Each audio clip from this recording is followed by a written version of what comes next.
Assalamualaikum warahmatullahi wabarakatuh. Perkenalkan, nama saya Retna Nurhayati dengan NIM 21211112004 dari kelas Hukum Ekonomi Syariah 4F. Yang saya hormati Bapak dosen pengampu mata kuliah Ilmu Ekonomi dan Perbankan, Bapak Haq Muhammad Habibi SEMA, beserta teman-teman dari kelas 4F yang saya banggakan. Di sini, saya akan menyampaikan materi mengenai prinsip ekonomi dalam Islam. Prinsip ekonomi dalam Islam itu merupakan kaidah-kaidah pokok yang membangun struktur atau kerangka ekonomi Islam yang digali sumbernya dari Al-Quran dan As-Sunnah. Nah, prinsip ekonomi ini berfungsi sebagai pedoman dasar bagi setiap individu dalam berperilaku ekonomi.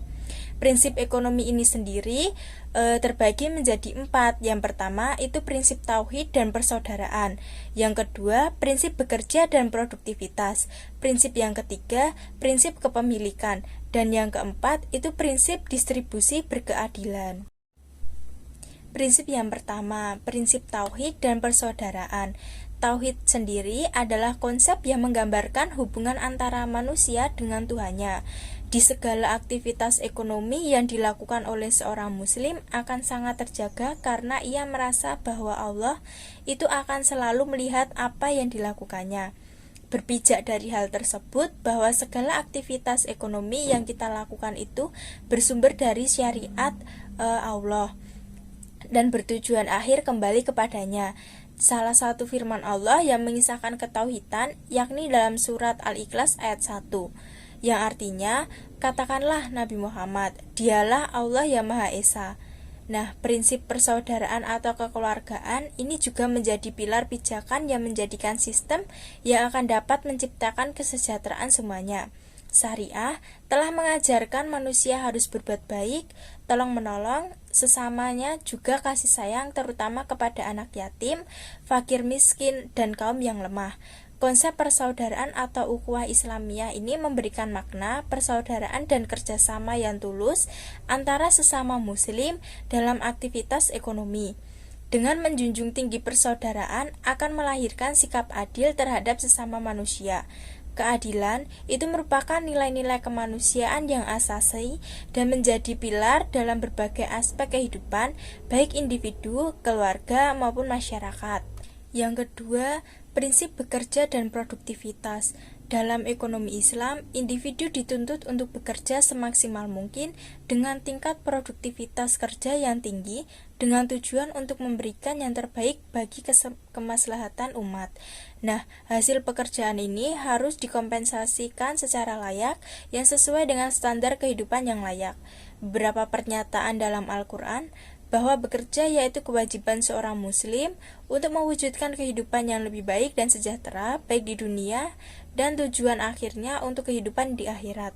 Nah, aspek prinsip bekerja dan produktivitas ini memiliki penjabaran yang luas, maka perlu diuraikan satu persatu. Di antaranya, yang pertama kerja. Kerja diartikan mengerahkan segala sesuatu menuju tujuan yang diinginkan, baik itu tenaga, pikiran, dan sumber daya lainnya, yang dimanfaatkan dalam rangka untuk memenuhi kebutuhan hidupnya. Dan ajaran Islam itu menyuruh kita untuk bekerja sepanjang hidupnya dengan sebaik-baiknya. Kerja adalah upaya perbaikan diri dan kehidupan untuk menjadi yang lebih baik.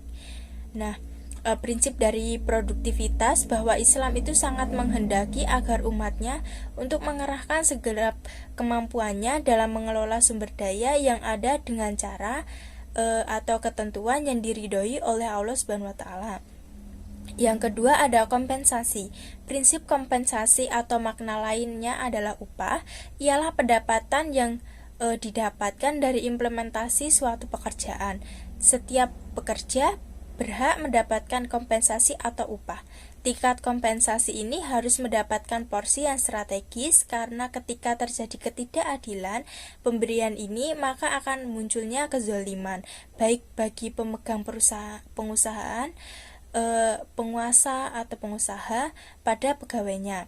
Siapa yang bekerja keras maka akan mendapatkan penghargaan atau reward, atau sebaliknya maka akan mendapatkan sanksi Inilah yang menjadikan renungan bagi para dunia bisnis. Yang ketiga ada efisiensi. Efisiensi memiliki peranan baik bagi para pengelolaan sumber daya apapun, seperti penghematan, ketepatan dalam pelaksanaan sumber daya. Efisiensi dalam faktor-faktor produksi sangat ditentukan pengoptimalannya kinerja yang baik, sehingga hasil tadi dapat dilihat dalam aspek jumlah dan mutunya. Pengelolaan secara efisiensi ini memberikan nilai maslahat bagi setiap manusia, sehingga Allah mengecam bagi manusia yang mempunyai tindakan berlebih-lebihan dalam perbuatan kesehariannya. Yang keempat ada profesionalisme. Sikap profesionalisme ini menjabarkan langkah yang strategis dalam kinerja tertentu. Sikap inilah dapat dikorelasikan dengan perilaku efisiensi, sebab ketika kita melakukan sikap profesionalisme, dampak langsung dalam penghematan berproduksi akan menghasilkan sesuatu yang baik, tetapi tidak menghamburkan sesuatu yang lainnya. Yang ketiga, prinsip kepemilikan. Kepemilikan menurut KBBI berarti kepunyaan atau hak, sehingga kepemilikan kemudian diartikan sebagai hal-hal yang berhubungan dengan milik, baik berupa proses, perbuatan, dan cara memilikinya. Sedangkan dalam Islam dikenal dengan al-milkiyah, yang secara etimologi berarti kepemilikan. Al-milkiyah ini memiliki arti sesuatu yang dimiliki dan dapat dimanfaatkan oleh seseorang.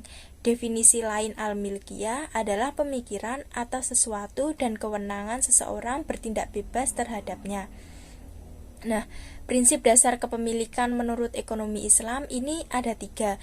Yang pertama, pemilik bukanlah pengusaha mutlak atau sumber daya alam yang tersedia, tetapi pemilik dituntut untuk memanfaatkan sumber daya alam baik untuk dirinya ataupun orang lain. Karena apa yang ada di bumi dan langit adalah mutlak milik Allah SWT. Yang kedua, batas kepemilikan manusia hanya pada saat manusia itu hidup di dunia. Yang ketiga, sumber daya menyangkut kepentingan umum dan menjadi hajat orang banyak tidak boleh dimiliki secara individu. Terdapat 3 jenis klasifikasi kepemilikan dalam Islam. Yang pertama ada kepemilikan individu. Kepemilikan individu merupakan hukum syara yang telah ditentukan pada zat ataupun kegunaan tertentu yang memungkinkan siapa saja mendapatkannya untuk bisa memanfaatkan barang tersebut, serta memperoleh kompensasi baik karena barangnya diambil kegunaannya oleh orang lain seperti untuk disewa dan dikonsumsi untuk dihabiskan zatnya seperti dibeli dari barang tersebut. Yang kedua, kepemilikan umum. Kepemilikan umum yaitu izin al-syari kepada suatu komunitas untuk bersama-sama memanfaatkan benda atau barang. Sedangkan benda-benda yang tergolong kategori kepemilikan umum ini merupakan benda yang telah dinyatakan oleh al-syari sebagai benda yang dimiliki komunitas secara bersama-sama dan tidak boleh dikuasai oleh satu orang. Nah, sebab milik umum ini maka setiap individu dapat memanfaatkannya, namun dilarang untuk memilikinya. Yang ketiga ada kepemilikan negara. Kepemilikan negara yaitu harta yang ditetapkan Allah menjadi hak seluruh rakyat dan pengelolaannya menjadi wewenang khalifah atau negara. Negara berhak memberikan kepada sebagian rakyat yang sesuai dengan kebijakannya. Kepemilikan negara pada dasarnya sendiri itu juga merupakan hak milik umum, akan tetapi hak pengelolaannya menjadi wewenang dan tanggung jawab pemerintah. Nah, meskipun demikian, cakupan kepemilikan umum dapat dikuasai oleh pemerintah karena ia merupakan hak seluruh rakyat dalam suatu negara yang wewenang pengelolaannya ada pada tangan pemerintah. Keempat, prinsip distribusi berkeadilan. Keadilan itu merupakan pilar terpenting dalam ekonomi Islam. Al-Quran menekankan pelaksanaan keadilan sebagai tugas utama para nabi yang diutus oleh Allah, yaitu yang terkandung dalam ayat 25 surat Al-Hadid, termasuk juga penekanan penegak keadilan ekonomi dan penghapusan kesenjangan pendapatan. Prinsip keadilan itu sangat penting dalam kehidupan sehari-hari karena berbuat adil adalah dasar dari semua kebijakan. Implementasi keadilan dalam masyarakat menciptakan stabilitas nasional dan kehidupan rakyat yang sejahtera. Dengan hak keberlangsungan hidup manusia dapat terjaga dengan baik.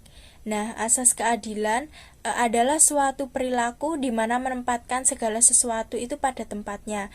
Asas ini mengajarkan bahwa semua lapisan masyarakat harus dilayani tanpa memandang status kaya atau miskin, semua harus mendapatkan pelayanan yang sama. Nah, distribusi berkeadilan merupakan asas keseimbangan tatanan ekonomi Islam. Prinsip ini dalam mengatur berkeadilan sosial, baik itu berupa distribusi hak milik seseorang maupun orang lain.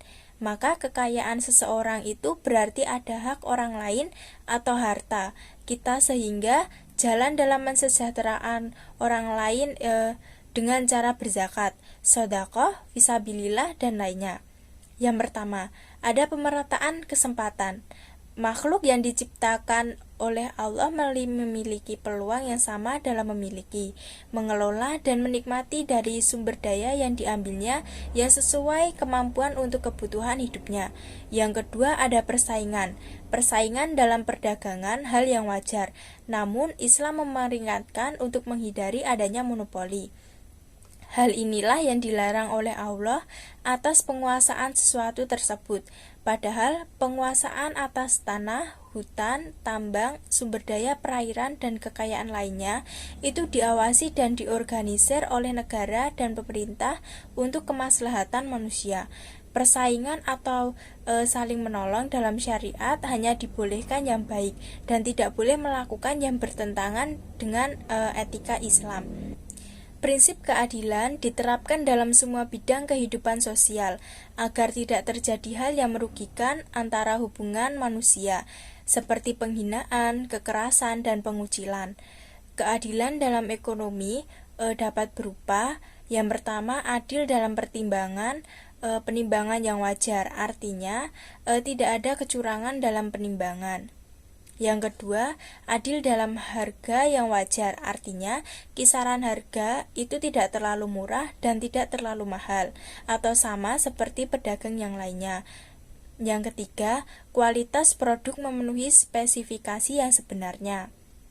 Kemudian, besarnya komitmen Islam terhadap persaudaraan dan keadilan itu mengharuskan segala cara digunakan untuk melaksanakan maqasid syariah, yaitu untuk memenuhi kebutuhan hidup manusia, terutama kehidupan pokok atau primer, seperti sandang, pangan, papan, pendidikan, dan kesehatan. Persaudaraan dan keadilan itu juga mensyaratkan bahwa sumber daya didistribusikan secara adil kepada semua orang melalui kebijakan dan instrumen yang adil, seperti zakat, infak, sedekah, pajak, kharaj, jizyah, pajak ekspor dan impor. Demikian materi yang bisa saya sampaikan. Bila ada kekurangan dan kesalahan kata saya dalam menyampaikan materi, saya mohon maaf. Wassalamualaikum warahmatullahi wabarakatuh.